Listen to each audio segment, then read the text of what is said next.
I wanted to do a video on the empty tomb because this is pretty much like the mother lode of all evidence, apparently, according to most Christians, that Jesus actually rose from the dead.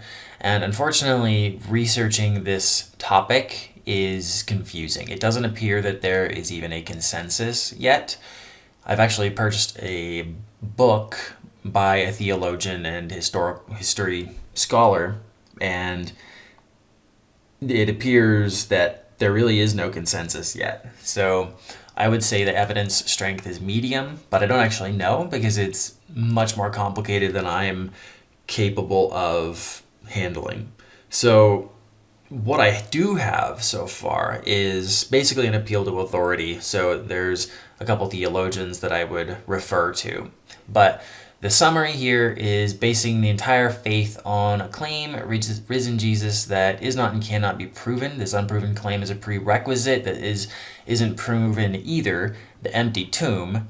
And an empty tomb is yet another prerequisite that hasn't been proven, that he was buried at all. Admittedly, most scholars agree that he was buried, but either way, there are prerequisites and a postrequisite. So the first thing is Jesus hasn't been proven to have even existed, but it is pretty, like most scholars do agree that he at least existed as a human. The second step is if he existed, he would have had to have been buried in a tomb. And then if he was buried, which some scholars argue, but this is again, it's most likely that he was buried. And number 3 is that if he was buried, there would have been an empty tomb.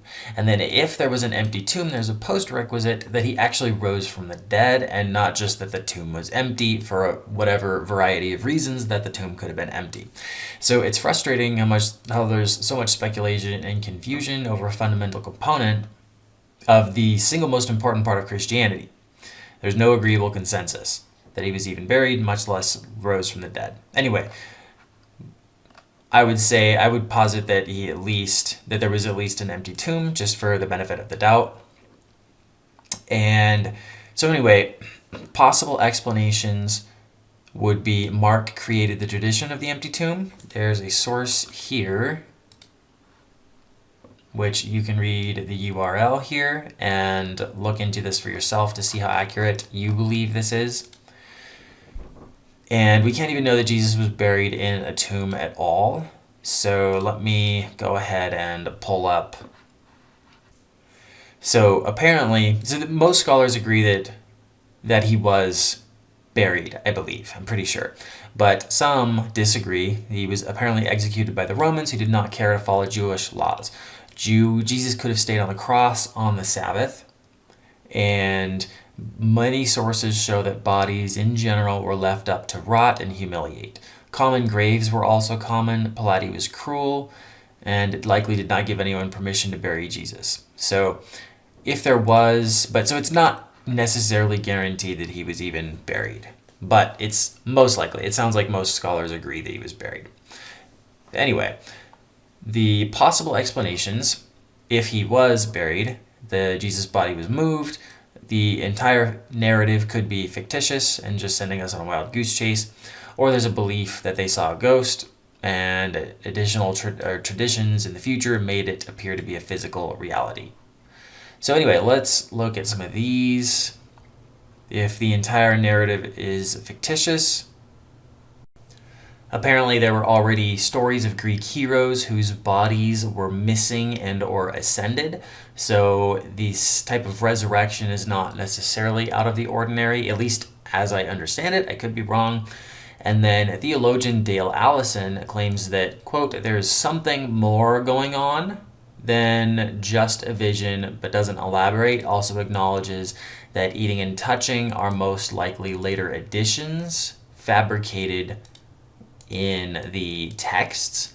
So that's interesting. And this is actually a Christian believer. So there is that. I'm trying to be unbiased here. And then there's also the idea that, so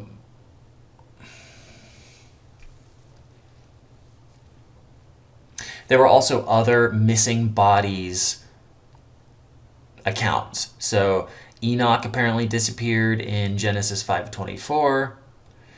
Elijah in 2 Kings. Moses in Josephus Antiquities. And then, yeah, so another thing is these missing bodies situations were even imposed on historical figures. So real people other than, Jesus also had their bodies go missing. So another option is that Jesus' body was moved, so it may not have been intended as a permanent tomb, and it even says that in, I think it's John 19:42, where it talks about how, the sun was going down, so they just found a tomb and put him in it.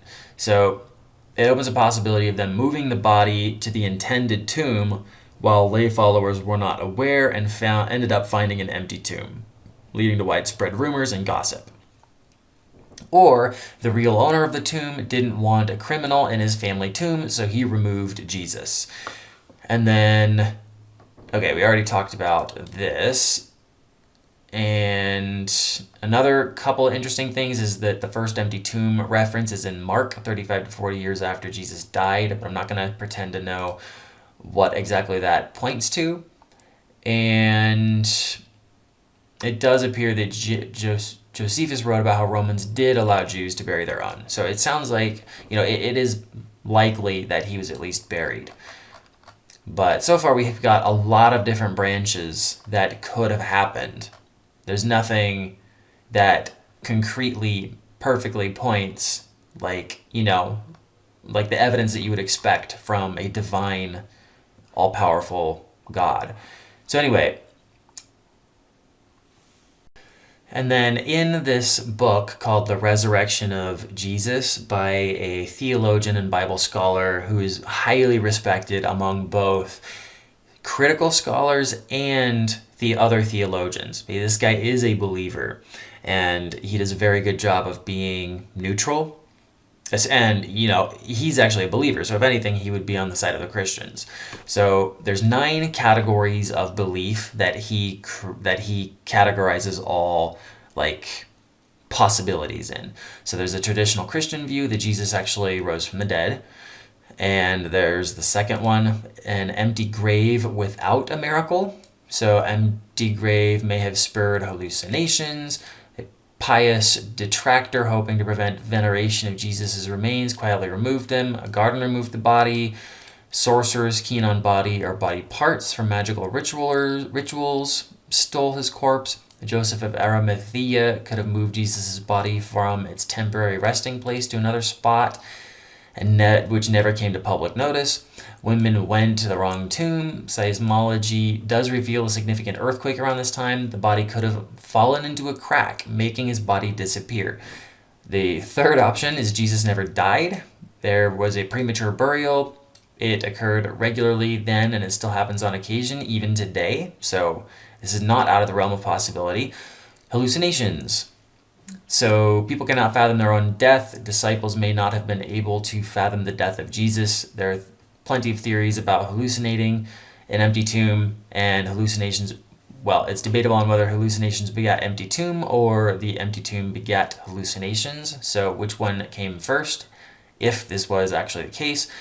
There's also conscious deception. Disciples stole the body, and they are claiming that it's hard to believe that Peter would have done it, because Peter would not die for a lie. So that's kind of the issue there. However, all it would take is one person being willing to perform the illegal act, and it would have to have been kept a secret from Peter.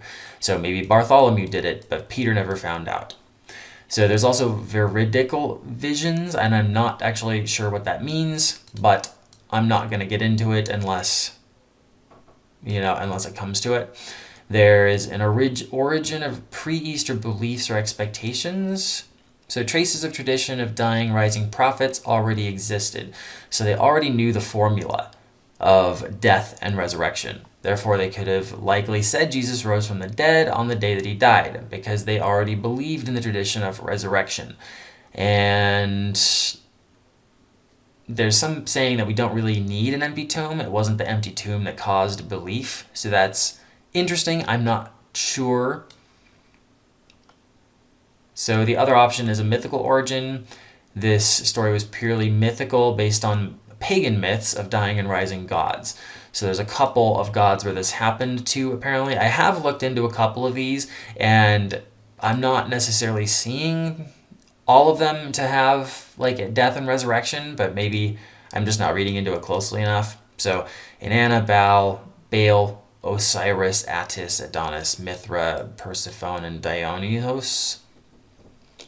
So Allison thinks this hypothesis is unlikely, and a pre-Christian mythology had a little to no bearing on the story of Jesus' resurrection. I would say that I think I agree, depending on how much evidence there is that Jesus was granted burial. So there's also a theory of accelerated disintegration, because followers believed a body was needed, even though it wasn't, because of a new body or something. So they talk about how, like, Jesus' body would have been really gross because it had just been beaten and tortured on the cross. So he would have had like a new, more powerful body. So something about like rapid deterioration of the body, so the tomb appeared to be empty. And apparently this doesn't violate natural law, so I don't know. It sounds like a silly argument, but it is apparently one. And then if we skip down to chapter 15 of the book, The Resurrection of Jesus by the theologian Dale Allison, we get a summary of the reasons for believing, or the reason that apologists give to believe. So one of them is a lack of collusion, and their claim is that if it was a scam, it would be consistently united and clear. And I've heard this myself several times, and Dale Allison puts a really good explanation on this, which is that this is kind of ridiculous because it's attempting to convert a defect into a virtue. Contradictions and inconsistencies are a reason for the skeptic to doubt, yet to a Christian, disagreements are a reason to believe. That doesn't make any sense.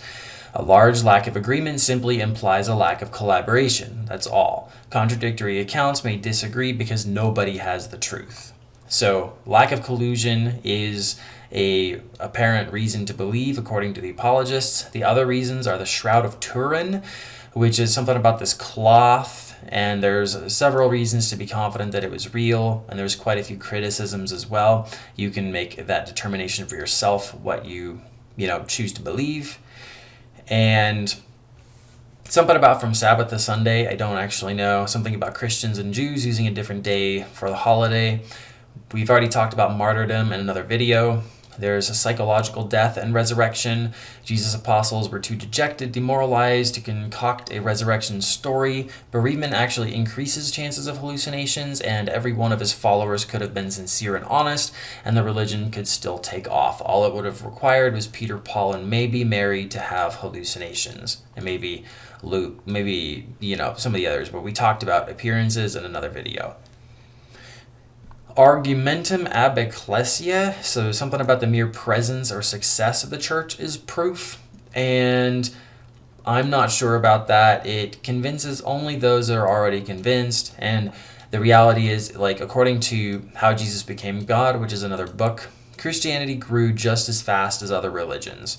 So there's nothing necessarily special about Christianity's growth or success compared to other religions.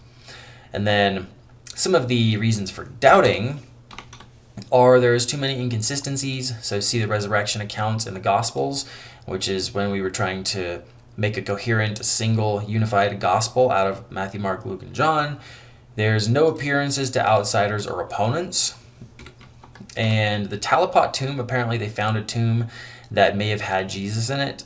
This was in like 1980. They uncovered some tombs. And then here's a couple of quotes from the book. And this is, again, a highly, highly respected theologian and believer. And not just respected by critical scholars, but respected by his own, like William Lane Craig and the other super apologists. So in his book, he says, "No one can truly believe that Jesus' resurrection is better attested than Marco Polo's journey to Asia. The longing to combat unbelief on its own rational turf has obviously and regrettably moved some Christian warriors to lose good sense and to claim far more than the evidence warrants. Were Barrow and the rest right, I believe these are some apologists, unbelievers in Jesus' resurrection would have to be, if not morons, then either victims of ignorance or obdurate beyond all reason, which is absurd. Denying that God raised Jesus from the dead is not like denying that the daytime sky, when unobscured, is blue. This is in page 354 of his Resurrection of Jesus book. And then when he's talking about other believers' conviction and confidence in the resurrection, he says they have more faith in historical reason. The evidence, which is not all on one side, does not demand their verdict. There is no coercive necessity here and nothing absurd or self-contradictory in denying that Jesus rose from the dead. This is page 356. It is possible in theory that Jesus vacated his tomb and showed himself to his followers, and that the historical evidence for this is Janus-faced. I don't know what that means. It is equally possible that when Jesus died, he died for good, that the appearances were altogether illusory, that his grave remained forever full, and that the historical evidence for this is nowhere near perfect.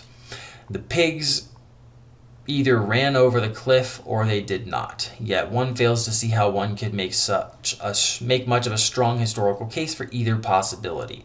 We're in a better position for Jesus' resurrection than the pigs, though. What precisely is the content of the apologist's assertion?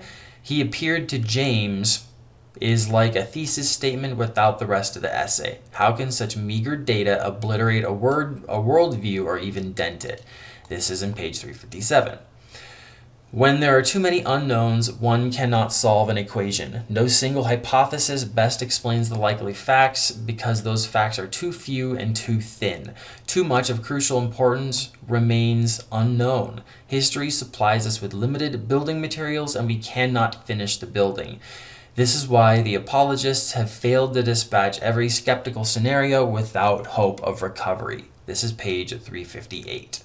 So, we're in a position where the most powerful evidence that Christianity has is not good enough to give us reasonable confidence that the belief is true. How is it that there's not a single piece of evidence that can convince a rational person that Christianity is true? Once again, we're stuck with less than reasonable evidence. Sure, it could have happened, but it's perfectly reasonable based on the evidence to believe that Jesus did not rise from the dead. How can you be 100% confident that God rose from the dead based on the reality that none of the evidence for Christianity is 100% quality? We're supposed to be worshiping an all-powerful, all-knowing, perfect God who is capable of anything. Why hasn't he given us a single shred of perfect evidence to prove his existence? An all-powerful God, who is loving and good and claims to care about us, should give us confidence that he exists, not doubt. It's perfectly reasonable based on the evidence to believe that Jesus did not rise from the dead. So how do you know what to believe? If you're being intellectually honest, the only reason we could believe in Christianity is if the one who wrote all of the scriptures is always truthful and all-powerful, then what has been written by him will have evidence to its fact. Here's the thing, is that evidence needs to be quality, as opposed to the well-meaning Muslim or Mormon who believes it because they just believe it. And so I guess that's why it all comes down to faith. But how can we have faith in a God that's already proven himself to be only 99% true?